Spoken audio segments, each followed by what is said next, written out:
এই সংসারে ইদানিং দেখতেছি প্রত্যেকটা জিনিস নষ্ট হচ্ছে। কি সমস্যাটা কি? কি এমন নষ্ট হয়েছে? এই নাও বেলটা নাও। এই বেলটা আমি 5 দিন আগে নিয়ে আসছি, তা যে জায়গায় এনে রাখছি সেই জায়গায়ই আছে। এই বেলটা শুধুমাত্র তোমার জন্য নিয়ে আসছি, তুমি শরবত করে খাবা তাই। আরে সময় আর পাইলাম কোথায় বলো? ওই একটাই অজুহাত তোমার, যে সময় নাই সময় নাই। 5টা মিনিট বের করে যে বেলটা ভেঙে যে শরবত করে খাবা, তার সে সময়টুকু নাই তোমার। আরে সারা দিন মানে কোনো না কোনো কাজে ব্যস্ত থাকি, হয়ে ওঠে নাই খাওয়া। তো কি আছে, নষ্ট হয়েছে কোথায়? ভালোই তো আছে। ভালোই আছে দেখি, তুমি ভাঙো তো। আরেকটা জিনিস, তোমার পেটে সমস্যা, সেই জন্য আমি তোমার জন্য বেলটা নিয়ে আসছি। তা তুমি সেইটা তুমি শরবত করে খাবা, তা তোমার সময় হয় না, মানে তোমাকে নিয়ে আর পারা যায় না। দেখো কিছুই হয় নাই। কই ভাঙছো? আরেকটা জিনিস, আমি সারাদিন তো দেখি তুমি অনেক পরিশ্রম করো, তা তোমার ঠিকঠাক মতো খাওয়া দাওয়া লাগে না নাকি? নাকি খাই তো, আমি কি না খেয়ে থাকি নাকি? হ্যাঁ তুমি তো খাও। কি খাও বলো তো?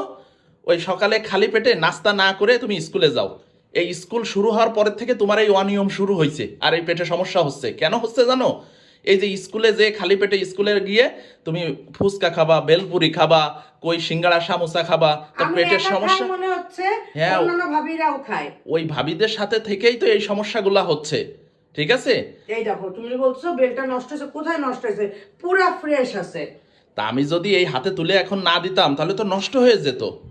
নষ্ট হইতো না, শোনো, এগুলো প্রচুর পরিমাণে ফরমালিন দিয়ে বিক্রি করে, এগুলো নষ্ট হয় না। হ্যাঁ, তুমি ওই ফরমালিনের কথা ভেবে তুমি ওইগুলা রেখে দাও। শোনো, এই যে বেলের এই চারা দেখলে একটা জিনিস মনে পড়ে, এটা কে কি বলে জানি না, আমরা চারাই বলি। তো ছোটবেলায় আম্মু যখন এরকম বেল ভাঙতো শরবত করার জন্য, আমি আর আমার ছোট ভাই দুজন দাঁড়ায় থাকতাম। বেলের শরবত খাবো না কিন্তু, শুধু এই চারা থেকে এইভাবে বেল কেটে খাবো। কি যে মজা লাগতো!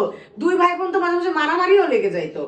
মারামারি দেখতেছে? আমি তো আমার ছোটবেলায় আমার বোনকে আমি দিতামই না। আমি বলতাম তুই ভিতরের অংশ খা, ভিতরের অংশের ভিতরে আটা রইছে, ওইগুলো আমার খেতে ভালো লাগে না। ঠিক আছে? আর আমি একটা সিরিয়াস মুড নিয়ে কথা বলতেছিলাম, তুমি তার মধ্যে এই কথা বললে কি জন্য? তুমি এই স্কুলে যাওয়ার থেকে শুরু করে এই যে উল্টাপাল্টা খাওয়া শুরু করছো। ভালো জিনিস খাবা না, তুমি বাইরে বাইরে খেয়ে বেড়াবা, ওই ফুচকা খাবা, এগুলা টেগুলা খেয়ে পেটে সমস্যা হবে। আচ্ছা, এই যে এখন বেলটা খাচ্ছি, তোমার এটা ভালো লাগতেছে না? এটা তো আমি নিজ হাতে হাতে ধরাই দিছি তাই খাচ্ছ। তুমি তো আমার কেয়ারিং হাজবেন্ড। এখন আমি সারাদিন বাসায় থাকি না, তুমি যদি এরকম করো তাহলে তো হবে না। তুমি ছেলের স্বাস্থ্যসম্মত খাবার, গুণাগুণ সম্মত খাবার দাবারের ব্যবস্থা করো, ঠিকঠাক মতো খাওয়া দাওয়া খাওয়াই দাও, কিন্তু তুমি নিজে খাও না কেন? বাচ্চা কাচ্চা খালে মায়েদের জানে শান্তি থাকে, বুঝছো? এইটা আর আমি তো ছোট মানুষটা, যে আমার এখন প্রতিনিয়ত তুমি সবসময় আমাকে বলো কি ডিম খাও, দুধ খাও, এইগুলাকে আমার এখন খাওয়ার বয়স আছে নাকি? শোনো, এই ভালো মন্দ খাওয়ার কোনো বয়স নেই, ঠিক আছে? সব সময় খাওয়া যায়।